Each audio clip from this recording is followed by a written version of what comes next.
the weekend. The weekend is dead. It's the weekend. And it's all over now. It's the weekend.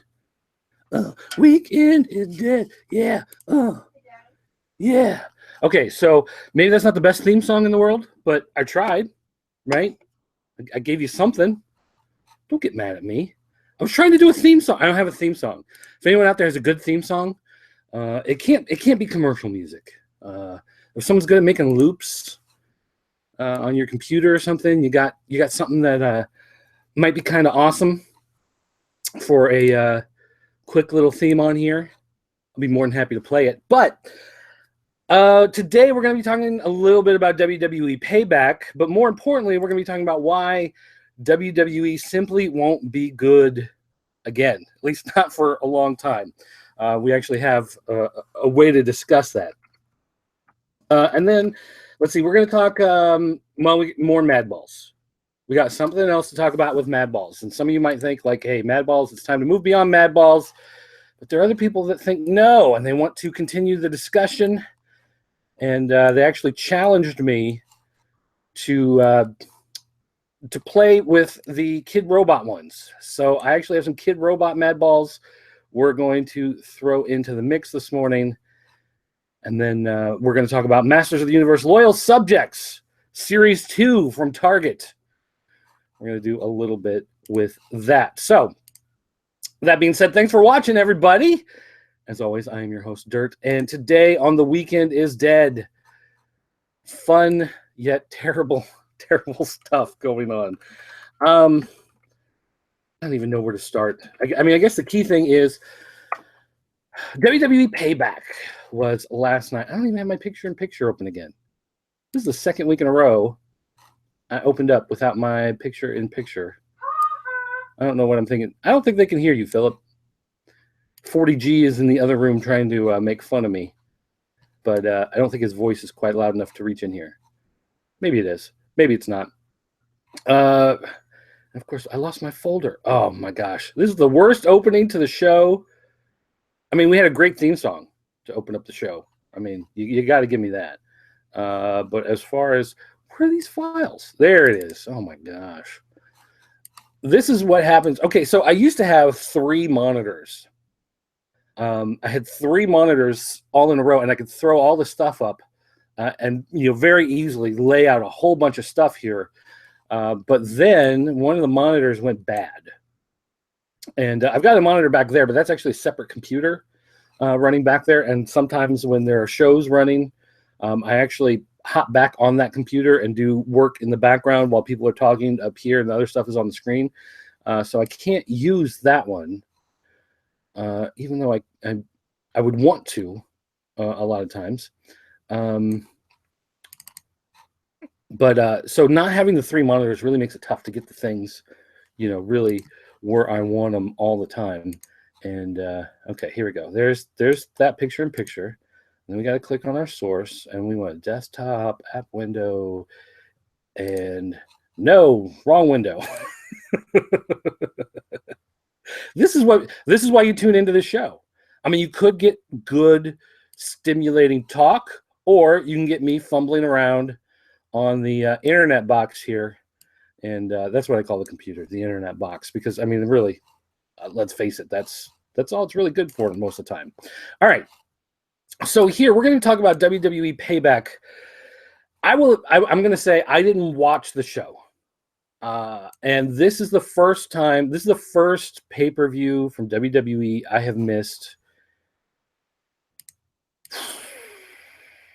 in months. Years, probably. I've missed a couple on the network over the years, just because stuff was going on, and the show wasn't that good when you hear about it later, so I never really went back and watched them. But for the most part, I've been watching them all ever since the network came out, and even before then, I was generally finding places to watch them online, regardless of the legality of all that. But nonetheless, I didn't watch the show because I let my network subscription lapse, and we've talked about that on here. I don't need to get into all of that. But talking about some of the stuff, I've noticed a few things coming out of Payback. One is that Braun Strowman is a thing now. He's been allowed to show some personality. I remember on Raw, what did he say? It was Raw 2 weeks ago when he came out. He opened the show. He either opened it or he opened maybe the second hour. I don't remember, but went out and just cut a promo about how he broke Roman Reigns. And of course, the crowd cheered for him because they hate Roman Reigns. But it made me realize that there was more personality to him. Like there is something more to Braun Strowman than the basic we've come to know about him. I don't know that his match was necessarily any good, but I can tell you, looking at what's come out on social media since then, that Braun is here to stay.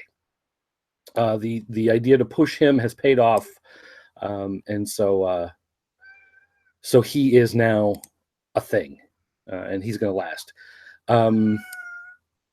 Hi, Kat. You don't need to meow right now because I'm doing a show. Now, as far as some of this other stuff, Jericho switching shows, I don't know that that's as big of a deal. Miz being on Miz. There are a lot of people that want to defend the Miz nowadays. Maybe ever since that promo on Talking Smack, where he and Daniel Bryan got into a heated argument, and people said, wow, look at that passion and look at that desire, and that is amazing. And people started to rally around the Miz again. And he's had these moments before where people want to sing his praises undeservedly, and push for him being some sort of wonderful talent. I've never been a fan of the guy. I've never cared for the guy. I don't like him in the ring. I don't like him on the microphone. He's boring in everything he does, as far as I'm concerned. But here's the thing. Let's go back. The big thing about Miz, if you go back to that moment, everybody looks at that promo from Talking Smack, and they go, hey, he showed a lot of intensity. He showed a lot of anger. He showed a lot of personality. It was everything they wanted in a promo from the guy. They thought it was fantastic, and they can't understand why anyone would still be against the Miz in this day and age. Well, if you think about that promo, what was the point of that promo? Like, what happened in that promo that was such a big deal? Well, first of all, it was a shoot. So it was not designed to sell a specific story, because if you think about it, what it really came down to was the idea of the Miz versus Daniel Bryan, which is a match that will never happen because Daniel Bryan's injured and WWE will never let him wrestle again, even though he desperately wants to. And should he get out of his WWE contract at some point in the future, he definitely wants to wrestle for another company. But it set up a feud between the two of them, which you couldn't get, would never happen. So, of course, they moved in Dolph Ziggler into this whole thing. But the thing you have to ask yourself is, what was that shoot? Like, what was the point of that conversation? And Daniel Bryan basically called out the Miz for being a terrible worker. He called him out for being boring and slow and wrestling safe matches. And the Miz's comeback was to say, but I'm not injured, and I'm here week after week after week. Now, to someone like me, I'm hearing that, and you're saying, okay, you don't go away for injury because you are such a boring wrestler that you've never gotten injured and missed time. Like, to me, that is not a defense of your abilities. That's an excuse for why you are boring and predictable and terrible in the ring. And Miz, the reason why Miz has gotten a push at all ever in the company was because he was on an MTV reality show before that. He was on Road Rules. So he was on MTV Road Rules. And so for WWE, he was a celebrity before, And WWE was able to capture and bring him in, which allowed them to formulate a star around him. If you go back to the early days of The Miz, when he first came in, and he was the SmackDown host or MC or whatever, and he would go interview people in the crowd, and it was train wreck. You could see that his personality was not charismatic for TV. He was not a guy who commanded attention and respect.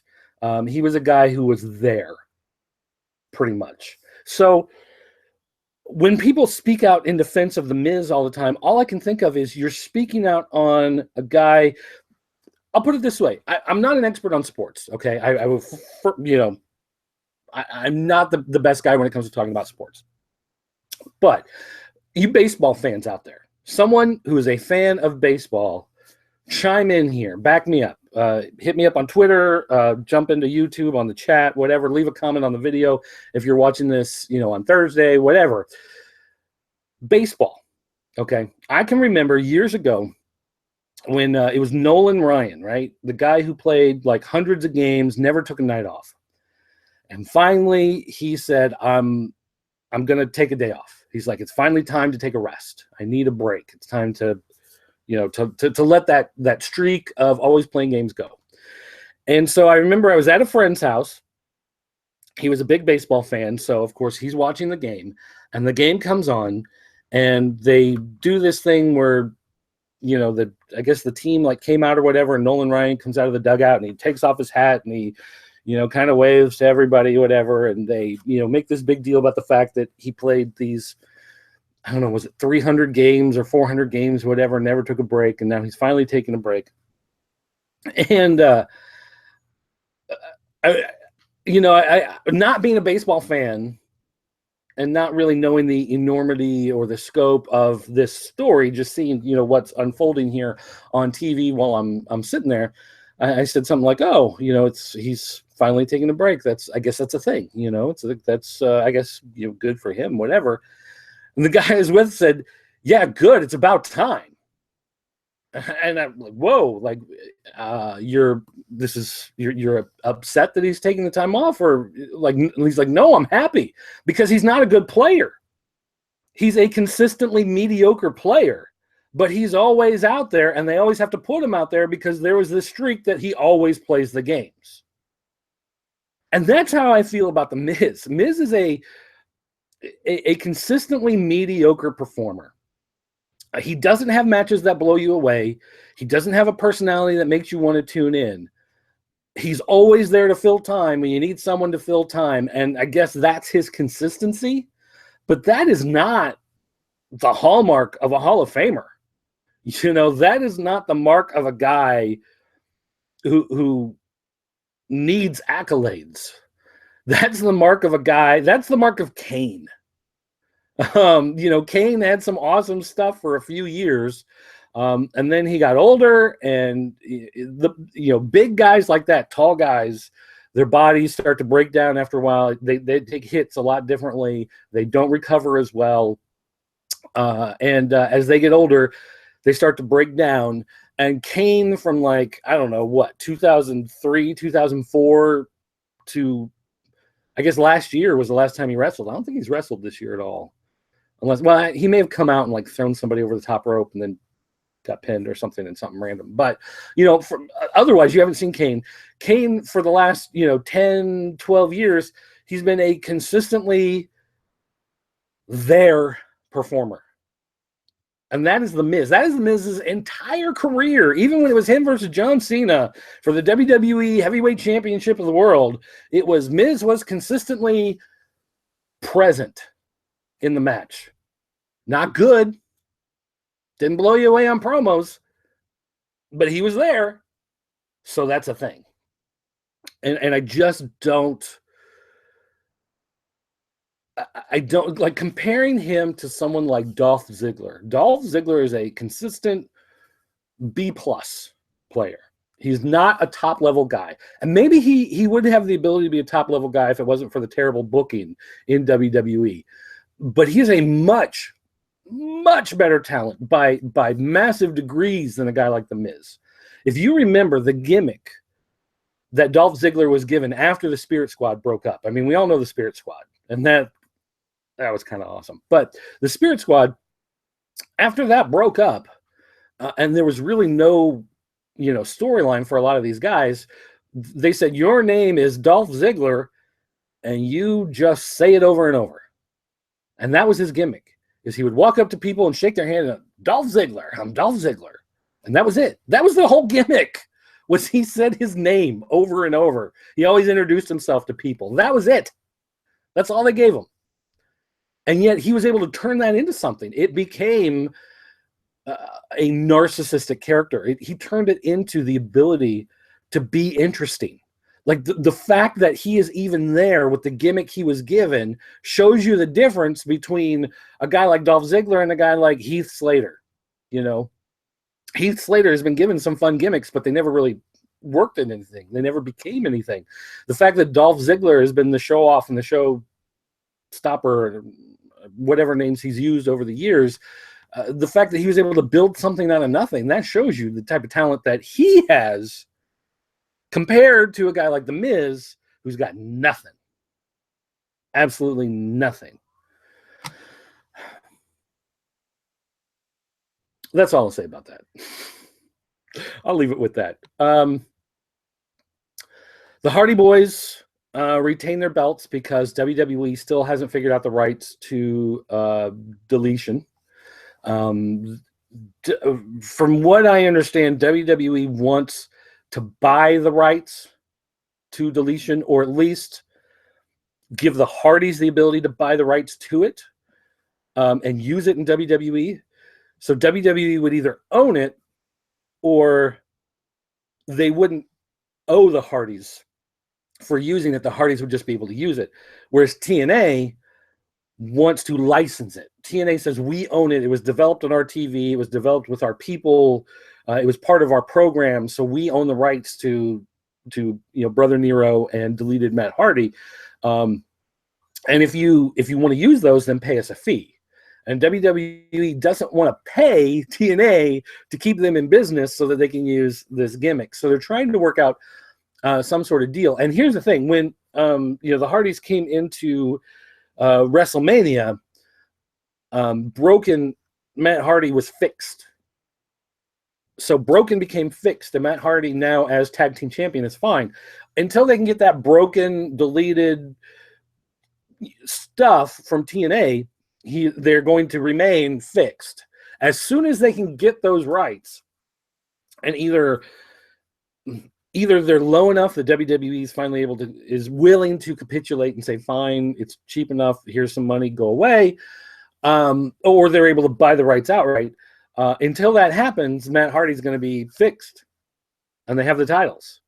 As soon as they're able to get that gimmick, then they're going to drop the titles, and suddenly he's broken. And broken, deleted Matt Hardy with Brother Nero is who you're going to see on TV. So if the Hardys lose the titles, that's when that's going to be super, super interesting. That would be the thing to watch out for. I mean, there was some other stuff. Samoa Joe, I'm fine with Samoa Joe. I have no problems with Samoa Joe. I know some people do. But Samoa Joe versus Rollins, something that's happened with Rollins. He's lost a lot of his drive that he had a year ago. When he came back from that injury and he was really into something, he really wanted to prove himself, and that has gone away. So I don't know what the deal is with him. He might be, I almost hate to say it, but he might not be long for WWE. And I mean that not in he's going to be gone next Tuesday, but like in 2 years as opposed to like 5 years, unless he can find some spark that gets him back into it. I just really don't see it. And then the House of Horrors match. Oh my gosh. Like I said, I didn't watch the show, but I know plenty of people who did. And amongst them, my friend Kevin kept texting me throughout the show of just how terrible the match was, and how, it's daytime and sunny where the pay-per-view was, but yet wherever they're having this House of Horrors match, it's dark yet at the end of it, they get in a limo, or Bray Wyatt gets in a limo and drives back. And he was just, it was brutal. It was terrible. He actually compared it unfavorably to Booker T versus Stone Cold in the grocery store, which I love that. I thought that was great. He did not, but yeah, that's downright terrible. Now, like I said, I didn't watch the show. Because I dropped the network. I just don't see the point of paying for it really anymore. I'll probably sign back up for Royal Rumble and watch Rumble through WrestleMania and then drop it again.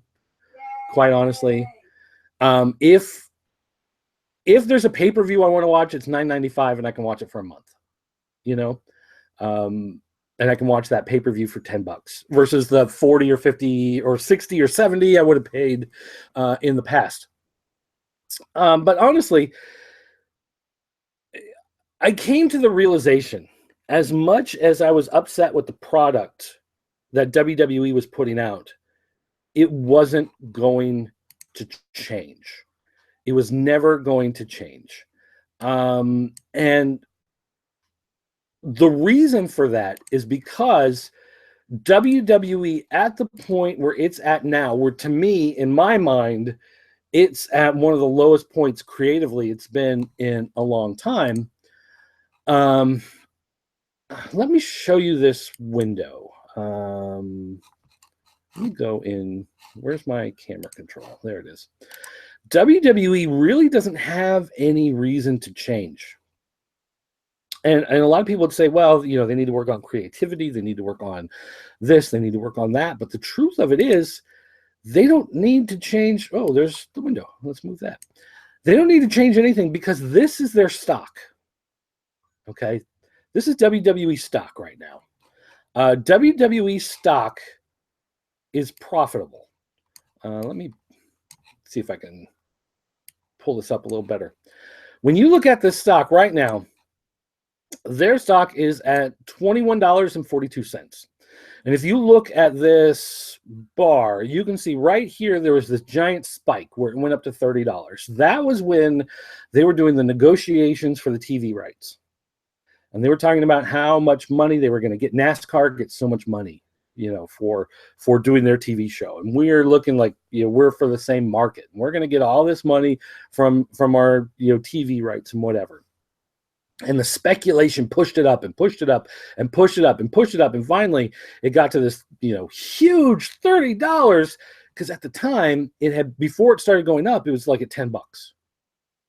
And so suddenly it's at $10, and it's at $15, and it's at $18, and it's at $25, and suddenly it's $30.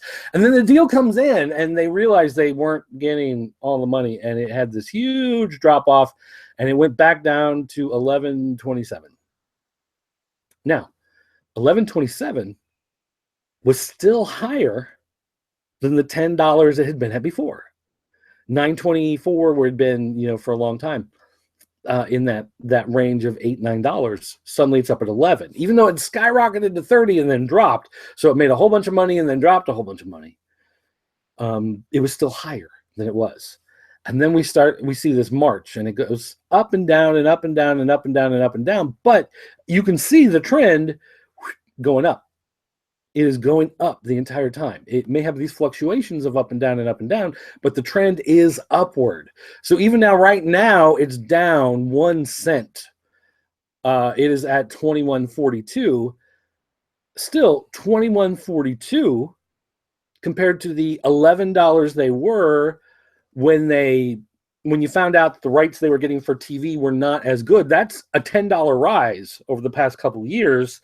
It's making money. It's profitable. It's more profitable this year than it was last year. It's more profitable last year than it was the year before. So WWE is not going to change. They have no reason to change anything.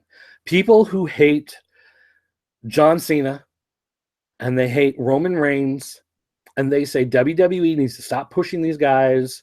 WWE is pushing Jinder Mahal and they shouldn't be pushing Jinder Mahal. People like me going, why is The Miz always getting these pay-per-view matches when he's terrible? We're never going to have a voice with this company because the company is making money. There is no reason for them to change anything they've done in the last few years, because all they've done is make money. And that's really tough to fight against. You know, one of the reasons why I got the network in the first place was because they kept buying all these tape libraries, and I wanted to watch all this old stuff. Like ECW, I never had cable up until 99, right? Yeah, like I didn't have cable from 90. Well, I mean, really, 96 through 98, I had like the 12 channels, whatever, that I got at college, whatever.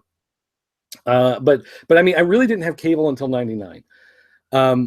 And even when I had it, I couldn't always get ECW. The Nashville network wasn't picked up by our cable system for a while. And even then, I could watch it, you know, a little bit, but, you know, you didn't have replays. DVRs weren't a thing. You had to, you know, be there to watch it, and you missed it, you know, whatever. And it was on like Friday nights, I think, something like that. So I never really got to see it. So I wanted to go back and watch a lot of that old stuff, because I bought some of the tapes and DVDs over the years. But with it all being on the network, like, that's great. I can go watch that. I wanted to watch WCCW. I wanted to watch GWA or GWF. I wanted to watch, you know, all of that, some old WCW stuff, not just world class WCCW, but WCW also. And a lot of that stuff never really materialized. They put pockets up, and I've talked about this before, that they put, you know, a few episodes here, a few episodes there, whatever, but not runs of stuff. You never got huge chunks, because even though that's what they promised when the network started to roll out, they realized it was a lot cheaper and easier. Yeah, we'll use that word. It's cheaper and easier, just to make stuff with the talent they already have on hand, new shows that they can use. They just film it like they're filming the regular TV shows during the hours that they're not filming the regular TV shows, and make shows like Swerved and Ride Along, and whatever. They can grab people to do stuff like Camp WWE and Story Time, or whatever that one is. And it's cheap to make. It's easy to make. It promotes the characters they already have, and people watch it.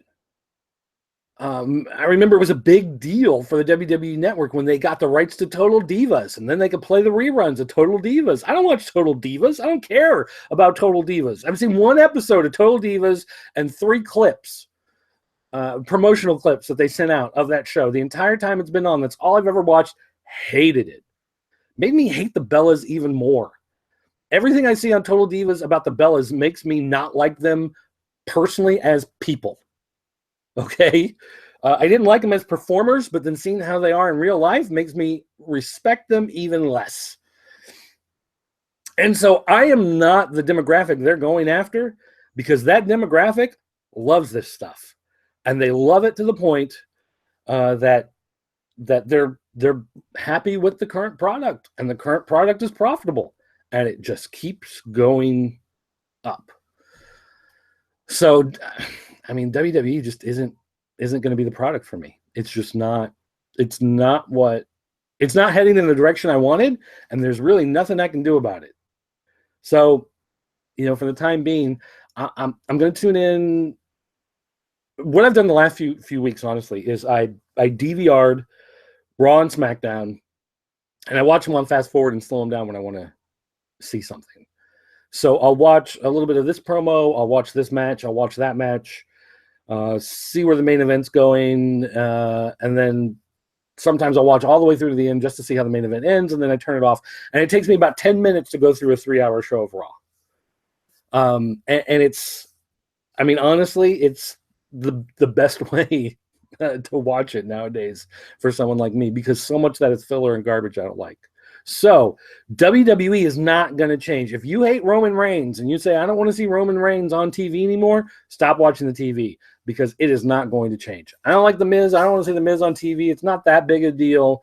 I always change the channel or fast forward through whenever he's on. So I never really have to watch it anyway. But that's not going to change, because there's no reason for it to change. Unless he gets some sort of horrific injury, it's not going to change. So WWE will never fix that. So that's what's happening in WWE. Yeah. So we're going to get to these toys. We're going to get to these Madballs here. We're going to talk about this challenge I was given. Before we hop into that, though, I just real quickly, or I'm not, because everything's freezing up. There we go. I just real quickly want to say, don't forget to go to comicofthemonth.club. Use the referral code DIRT to sign up. I've talked about Comic of the Month Club. Find them. This is not a paid sponsorship. They're not paying for this. This referral code does not make me money. I am not going to get a dime from you going and signing up. But I want you to do it because I believe in the company. I believe in what they're doing. They give you a box of comics that you get to personalize by saying, I want these heroes, I want these teams, I want older books or newer books. They have a regular box or a collector's box. They have options. They work with you. They give you the books that you want to read, and they try their best to give you runs. If they're going to give you 3 books of something, then they want them all to be sequential or at least as close together as they possibly can in their like 10 books that they're going to send you. So go to comicofthemonth.club. Use the referral code DIRT just so they know that I'm talking about them and I'm trying to help them out. Like I said, I'm not getting a single cent if you go there and use my name. But if you do, it lets them know that I'm their friend. I'm helping them out. I'm trying to spread the word. So please do yourself a favor if you like comics. Get into all of that. Now, I'm closing that down because we're going to talk about Madballs even more. And Aaron, I want to say Aaron Winger, and I know it's not Aaron Winger because Aaron Winger is a different kid completely. Aaron Wheeler contacted me because I have talked about Madballs a couple times on this show. Some people have they're really firmly in the camp of one type of Madballs or another. And he challenged me. I originally was going to say he begged me, but begged me is not the right term. He challenged me because I have these American Greetings Madballs that I've been buying. He challenged me to get some of the Kid Robot ones and do a comparison. To take a look at the Kid Robot ones and compare them to the American Greetings. Now, I love, generally speaking. So I do have a couple of these here. I've got the Slobulus and the Hornhead from the American Greetings line. And I am going to rip these open here real quick and pull these out. And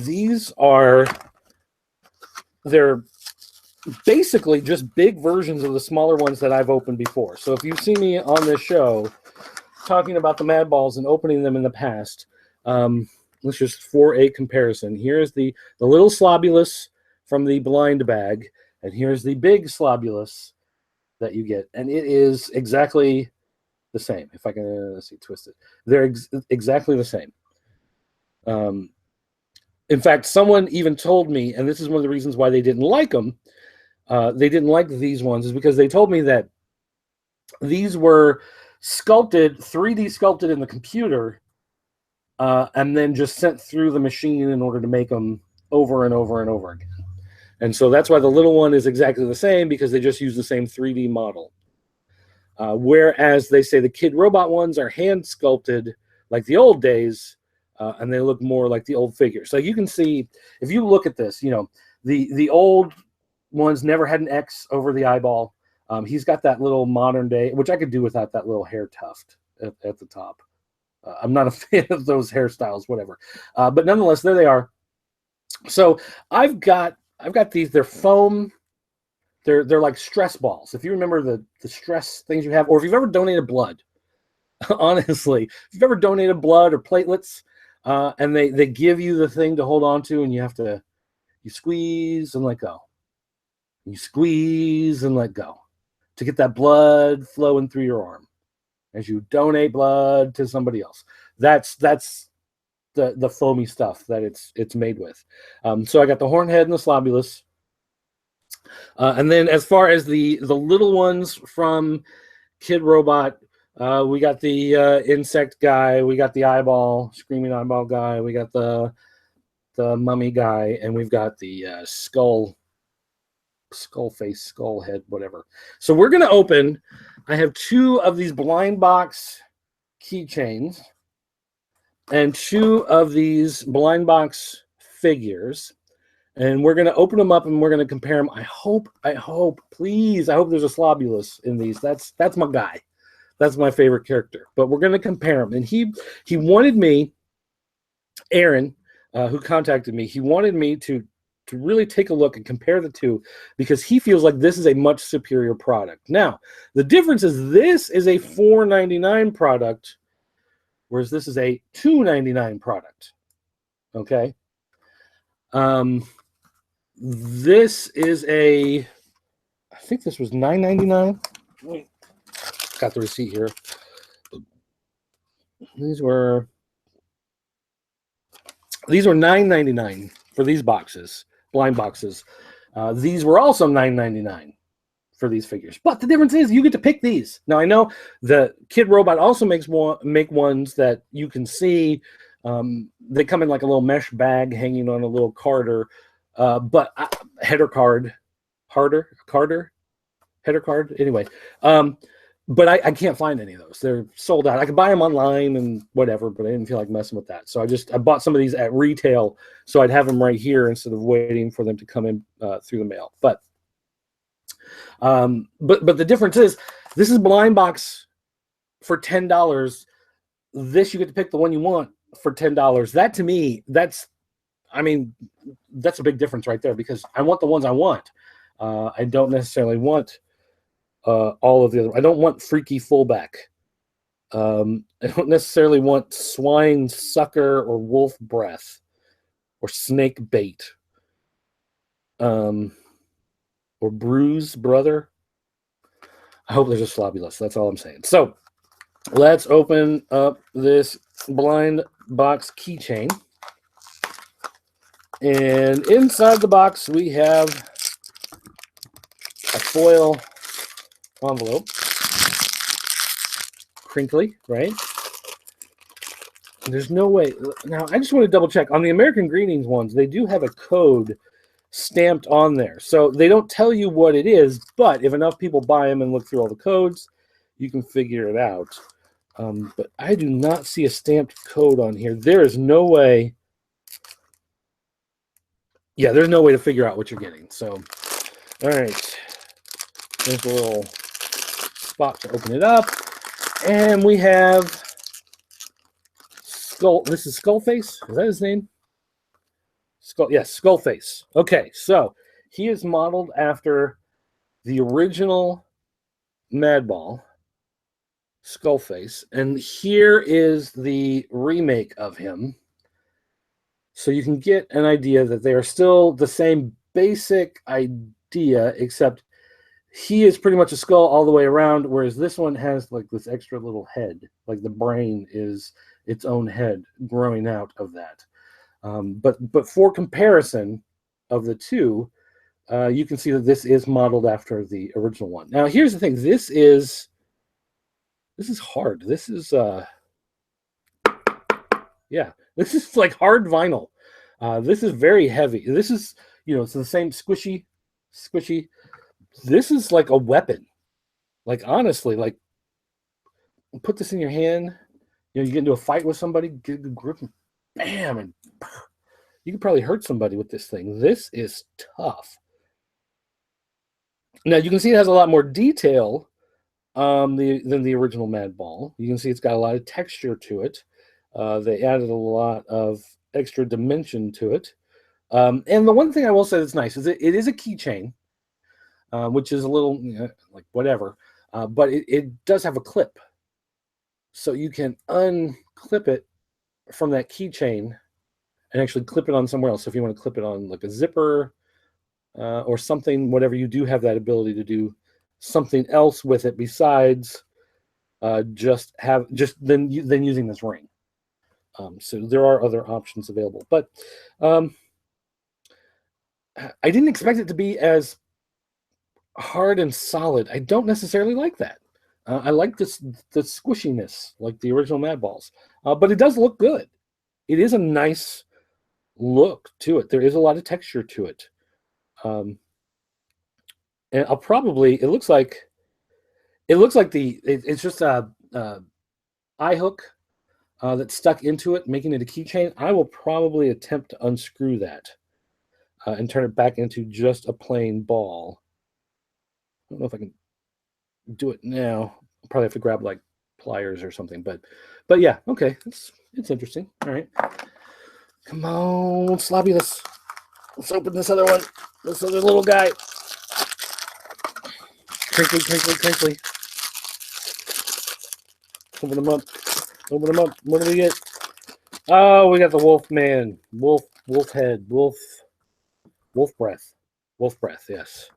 We got wolf breath. So,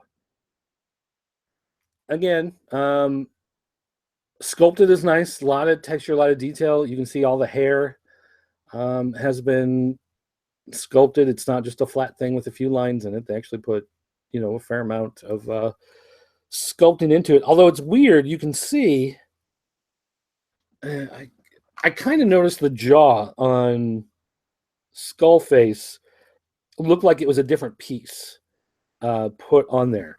But on the wolf, it's a lot more noticeable that the front and the back are two different pieces. It's almost, actually, it's almost top and bottom in a way. I don't know how well you can see right above my finger there. There's a crease there. There's a cut. There's a crevice. There's some sort of joining, and it goes all the way around. It's two pieces stuck together, and then the mouth is a different piece also that's stuck in there. So it looks like it was actually tooled in a bunch of different pieces so they could get all the different texture. Like if you look at the teeth actually stick out, have a fair amount. If I move out of the way, well, focus there. You can see the teeth have a fair amount of detail to them, and they're layered on top. So it's a separate piece that sits on top in order to get the layer of the fangs out on there. So that's, I mean, it's a nice looking sculpt. It's just a character I don't necessarily want. And that's the problem with the blind bags. It's not that there's a problem so much with the quality of this. It's just I don't like getting characters I don't know about. All right, so now we're going to take a look at these bigger ones. Now, these are not the same as this. These, with as heavy as they are, like you can feel in your hand, this does not feel like just a big one of these. So whatever these are made out of, these are not made out of the same material, or if they are, they're at least hollow on the inside. I'm looking again to see if there's anything stamped on the box, but there is not. So there's no way to know what you have. Once again, problem with the blind boxes. And I can feel that it's there, and there's something else in there. So I'm guessing there's a stand that it sits on. And I'm looking for the little notch. There it is. To rip it open.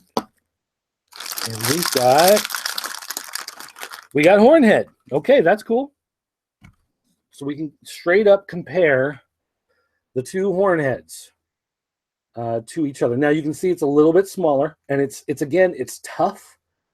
It doesn't give like this. This squeezes and gives. This has no give to it. It is solid. Well, it's not solid. Actually, it sounds like it's hollow, but it's tough. It's a tough vinyl. It doesn't squish at all. And you can see there is, again, a lot of detail. Now, this is a character. I like Hornhead. Hornhead and Slobulus are my two guys. So taking a look at this comparatively, I can say now that there is a lot more detail on the Kid Robot one. There's a graduation of colors on the horn. It's not just the straight ivy. They've painted the stitches across his face with a lot more detail. The hair is sculpted with a lot more detail. They've also done, it's almost like a dry brushing along his nose and mouth to make things stand out more. And this version of Hornhead is much more like just a monster, like a monster movie type of creature, whereas this version of Hornhead looks more like a hairy Cyclops beast. This is much the American Greetings one is much cartoonier, much cartoonier. That's sure, that works. Much more cartoony than the Kid Robot one. The Kid Robot one definitely has more of an actual display piece look to it. And I'm going to open up this little stand. There's a little stand that comes with it, and I hope I don't drop this. Okay. And this stand, I lost my window somewhere. There it is. There's a little stand that comes with it. It's kind of a clear bottom, translucent bottom, and then it's got a painted top there, and your Madball sits on it right like that. So that is neat. I mean, I gotta tell you, for being a character I like, I really wish, I hope I get a Slobulus in the other one, but Slobulus and Hornhead are my two go-to dudes, and that is nice. That's a nice looking guy. So I got to give him credit for that. Now this, though, like I said, this is the same price as this. This one's much bigger. And it's squishy. I like the squishy, but that's probably because of the paint apps. If with as little detail as this has, it being squishy is no big deal. This one, because of the detail that's on it, if it was squishy, the paint would probably crack and peel off. So that is a trade-off between the two. This is one you might actually play with. This is one this is for display on your shelf. All right, so we've got one more of these to open, and then we will get to our Masters of the Universe Loyal Subjects figures here. But all right, so let's open this guy. More crinkly, and there's so much.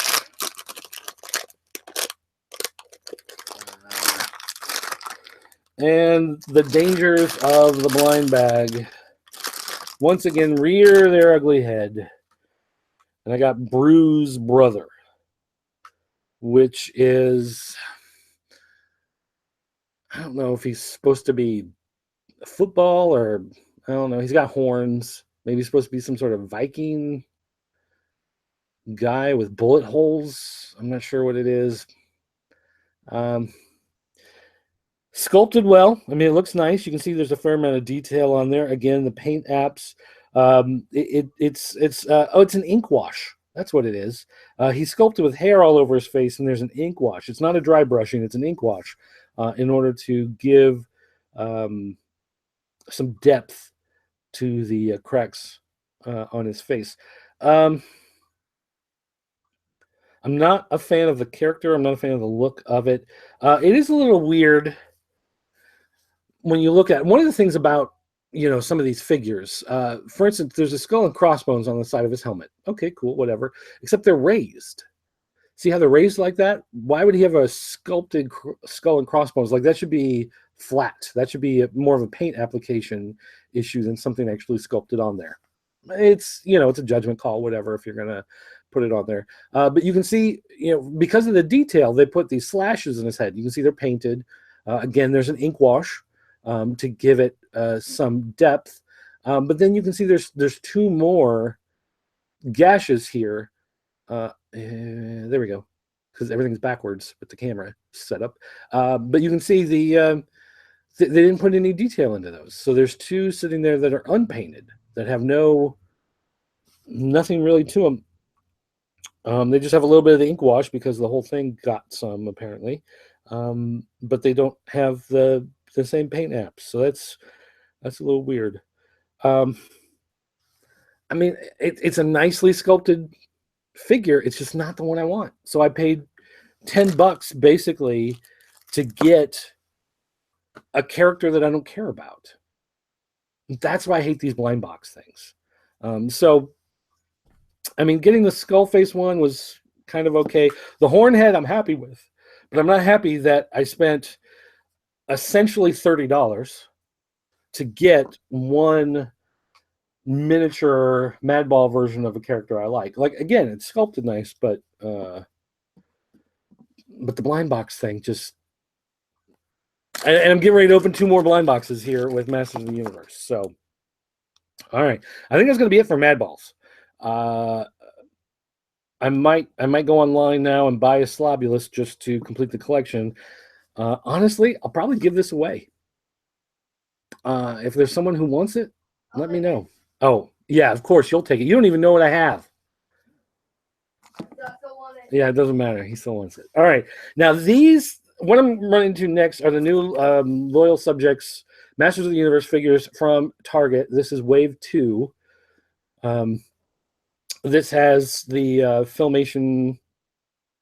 Well, I say Filmation Skeletor. That's what I call it. Mini Comic Beastman, Trapjaw, Tila with the Snake Staff, Mini Comic Manny Faces, Mini Comic Stratos, Classics, Man-at-Arms, and the Mini Comic He-Man.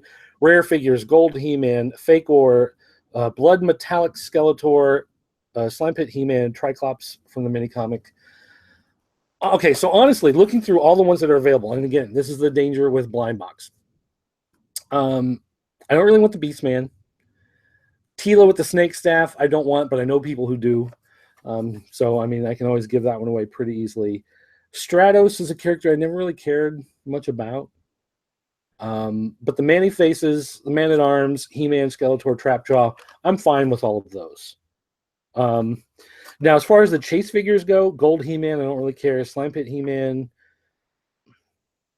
I like Triclops. The Fake Ore, the Blood Metallic Skeletor, the Slime Pit He-Man, I like those just because they're palette swaps. And again, the Triclops is a palette swap for the mini comic. But the Fake Ore and the Blood Metallic Skeletor would actually be the two I'd want more. I'd want them more than the Gold He-Man. There's only one Gold He-Man, apparently, in all that they made. There's a Club 28 Slime Pit He-Man, which means there's only 28 of them out there. But honestly, I'd rather have a Fake Ore or the Blood Metallic Skeletor than either of those. So, but anyway, I'll open these, and like I said, even if they're ones that I don't want, I know people who do want them, so that's not that big of a deal. And I've never actually bought any of these before. I saw the Wave 1 ones, but again, the blind box thing, I only bought these because there was an unopened case at Target. So I grabbed the two back corners because that's what you do with blind boxes. And I was doing the other blind boxes anyway, so I figured, what the heck, we'll throw these on there and see if anything interesting happens. So we will open our first one here. And we will see. And I've seen people, on Facebook, I'm in these groups, like Lucky Legends, and Masters of the Galaxy has a Facebook page, Fans of Power, and people will go to Target and they'll buy like the entire case. And take them home. And I'm watching people do this, and I'm like, I'm not that level of fan. I am level of fan that I'll at least try it. So, just like with the Kid Robot, we got a crinkly foil bag here, and we will rip it open. Oh wow! Okay, I got mini comic Triclops. So there you go. Apparently, pulling the back corners does make a difference. So we got the mini comic color variation Triclops. The Redeco comes with the sword here, and a little card. Mini comics, Triclop mini comics. Wears a 3-eyed helmet. One of the eyes can telescopic night vision. Okay, whatever. So, all right, that's cool. Is he a 1 in? He's a 1 in whatever. He's a 1 in 24. So, all right. So I got the Triclops. That's cool. Okay. There'll at least be a couple people jealous about that later. Let's open the other one. See what we got here. In the bag. And we got Tila. All right. So there is Tila in her character-y goodness. And there's the snake staff, which was a very important deal for a lot of people. Get that snake staff with Tila. So, Tila, not the one I wanted, but, like I said, no people who will want it. The Triclops I'll keep. I will keep him. But the Tila, I'm going to let go to somebody who wants to give it a better home. So, all right, guys, that's going to do it for me today. It is 10:30. We have to go help somebody move. He moved this weekend. He's got a few things left, and I never even got to coffee because I ran out and did stuff. So I'm drinking one of these Monster Energy Zero Ultra, 0 calorie, 0 sugar. At least it's not 0 taste, honestly. It's not bad. It's like an orangey citric acid. Carbonated water and citric acid are the first 2 ingredients. And yeah, it tastes like an orangey lemon thingy. So not bad. All right, guys, that's going to do it for me.